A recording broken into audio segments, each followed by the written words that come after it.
Assalomu alaykum, hurmatli ishtirokchilar.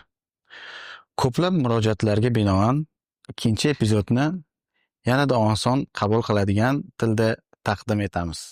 Bizni ko'pincha ikki asosiy rechak bilan qisqa zanjirda ushlab turadi. Uyat va jahl qilma. Aybdorlik kamchilikka aylanadi, jahl esa taqiqqa. Shunday boshqarish osonroq. Aybdor qulay, jahl qilmaydigan xavfsiz. Ammo haqiqat shundaki, jahl bu chegara datchigi, aybdorlik esa ta'mirlash vositasi. Bunga osilgan zanjir emas. Bu turmushda qanday ishlaydi? Sen deysan, men endi Ilhomning qaramligini yolg'iz yenga olmayman. Qaynonang esa javob beradi. Uning otasi ham ichardi. Men aqlli xotin sifatida chidab o'tkazganman. Va sen o'z his-tuyg'ularing uchun aybdorga aylanasan. Yoki hozir gapira olmayman desang, biz seni katta qildik. Sen esa deb ayb ishga tushadi. Chegara o'chiriladi. Uyat, odamlar nima deydi, kamtar bo'l degan signallar orqali senga imo qiladilar. Sening his-tuyg'ularing ortiqcha, sening jahling tarbiyasizlik, sening yo'q deyishing esa xiyonat. Aybdorlik orqali manipulyatsiyaning asosiy usullari. Gaslighting. Bunday bo'lmagan. Sen hammasini o'ylab topding. O'zingdan shubhalanasan, chegarani berib qo'yasan. Ikki xirrali xabar.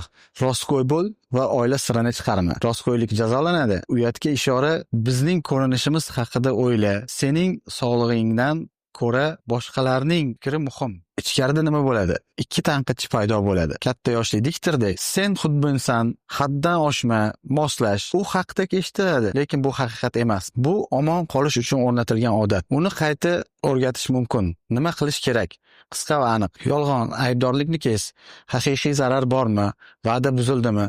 Agar yo'q, bu sening aybing emas, balki boshqalarning kutgani. Yolg'on tanlovdan voz kech. Yoki chidaysan, yoki xiyonatkorsan. Har doim boshqa tanlovlar bor. Sog'lom jahlni manipulyatsiyadan qanday ajratish mumkin? Manipulyatsiya, sen yomonsan, chunki sening rosting bizga noqulay. Bu uzoqqa cho'zilmaydi. Jimlik bilan jazolanadi va sizdan to'lash talab qilinadi. Sen hurmatga haqlisan va biror narsaga qo'shilmaslik huquqiga egasan. Sen noqulay bo'lishing mumkin va shunga qaramay hurmatga sazovorsan. Xulosa: manipulyatsiya sening yolg'on, aybdorliging va haqiqiy his-tuyg'ularingga qo'yilgan taqiqda turadi.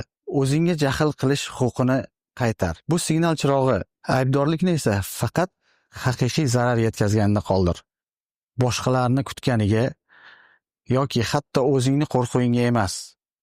E'tiboringiz uchun rahmat.